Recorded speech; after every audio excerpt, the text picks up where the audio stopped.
सिमोन बाबा जिंदगी के लगभग 9 दशक देख चुकल बड़े।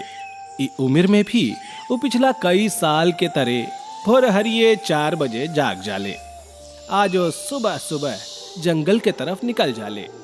हालांकि गरीबी के कारण वो बहुत पढ़ लिख त ना पइले, लेकिन बहुत कम उम्र में ही जिंदगी के सबसे बड़ सबक सीख लेले रहन, जौना में जंगल के हिफाजत कईल आ प्रकृति के कदर कईल सबसे जरूरी रहे।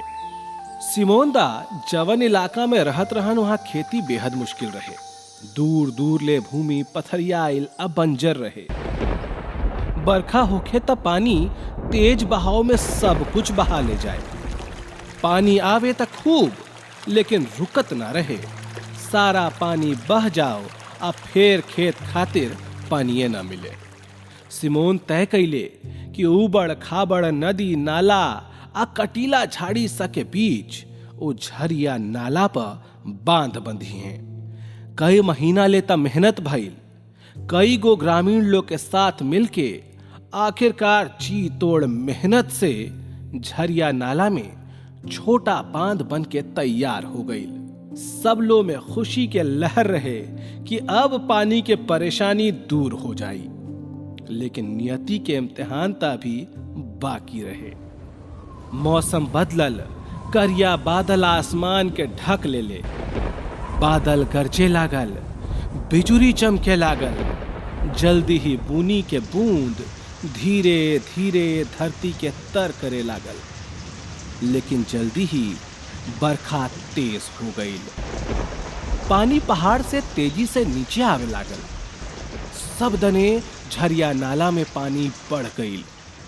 सिमोन ओराव आ गांव वाला लोग के बनावल बांध पहले तब पुरजोर तरीका से पानी के बहाव से लड़े के कोशिश कैलस, लेकिन पानी के बहाव इतना तेज रहे कि आखिरकार चरचरा के टूट गई।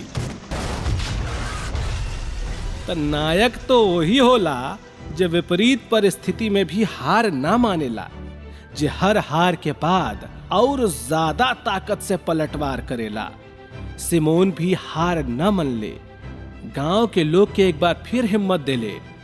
लगातार कोशिश से नेर पतरा टाड़, लेटे गुटू टाड़, खरवा गढ़ा टाड़ के ऊपरी बंजर जमीन के काट के भरला से धीरे धीरे जमीन खेती लायक हो गई। नेर पतरा, डोका टाड़ नाला आ अंत बालू के पास 7 एकड़ जमीन के सिमोन समतल के खेती लायक बना देले। बाद में बैरटोली, हरिहरपुर, जाम टोली, खक्सी टोली, खुरहा टोली समेत बाकी टोला सके ग्रामीण लोग के एकजुट करके बैठक कैले। अब ले सब केहू सिमोन के कमाल देख चुकल रहे। हालांकि अभी भी असली काम तब बाकी रहे। सफलता के स्वाद गांव के लोग चख चुकल रहन। उलो फिर से एकजुट भइले। 1961 में झरिया नाला के गाय घाट के पास एगो बांध के निर्माण शुरू भइल। 300 ग्रामीण लोग लगातार कई साल के श्रमदान के बाद बांध के निर्माण कर दिले। जब लगभग 39 फीट ऊंचा बांध बन के तैयार हो गईल त लोग के सिंचाई के सुविधा मिलल शुरू भइल। गाय घाट के निर्माण में ग्रामीण लोग के रांची के केनरा बैंक, कैथोलिक बैंक आ प्रखंड मुख्यालय से ऋण लेवे पड़ल। कुछ साल बाद 1975 में झरिया नाला में फिर 27 फीट ऊंचा बांध बनावल गई। बाद में लघु सिंचाई योजना के तहत सिमोन ओराव आ बाकी ग्रामीण लोग के 4 लाख रुपया के मदद देशवाली बांध योजना निर्माण में सरकार के तरफ से दिहल गई। सिमोन ओराव अपन सूझबूझ से बांध के सैकड़ों लंबा कच्चा पईन, छोटा नहर के निर्माण कैले आ चुंजका पाड़ा जंगल, चीतो पतरा आ मुड़ा मरचा के जंगल के बीच से जंगल के दूसरी ओर बोदा और भसनंदा गांव के सीमावर्ती इलाका तक पानी पहुंचैले। साल 1977-78 में भीषण अकाल पड़ल, लेकिन ये मुश्किल समय में ग्रामीण लोग गेहूं के खेती के एगो नया शुरुआत कैले। ए वक्त में 150 एकड़ में गेहूं के फसल लगावल गई। 7 गांव के खेतन में उत्पादन के बाद भूखमरी के समस्या पर काबू पा लिहल गई। चिपको आंदोलन तो सब केहू सुन लेबा, लेकिन कम ही लोग के ये मालूम हो कि ओकरो से पहिले सिमोन ओरांव जंगल बचाओ अभियान चलवले रहन। कहल जाला ना कि अच्छा काम छिपवले ना छिपेला। सिमोन ओरांव के ख्याति फैले लागल। उनकर काम के देखे आ अध्ययन करे विदेश से भी लोग आवे लगले। अमेरिका के छात्रा सराहा जेविट त सिमोन ओरांव पर आपन शोध प्रबंध लिखली।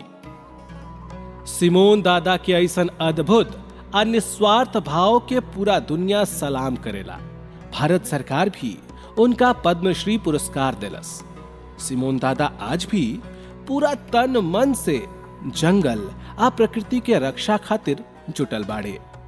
सिमोन सीना ठोक के खुशी से बतावेले कि जंगल के भगवान के मेहरबानी से आज पेड़ों के 1600 परिवार के लोग 2100 एकड़ जमीन पर 3 तरह के मौसमी फसल उपजावेले।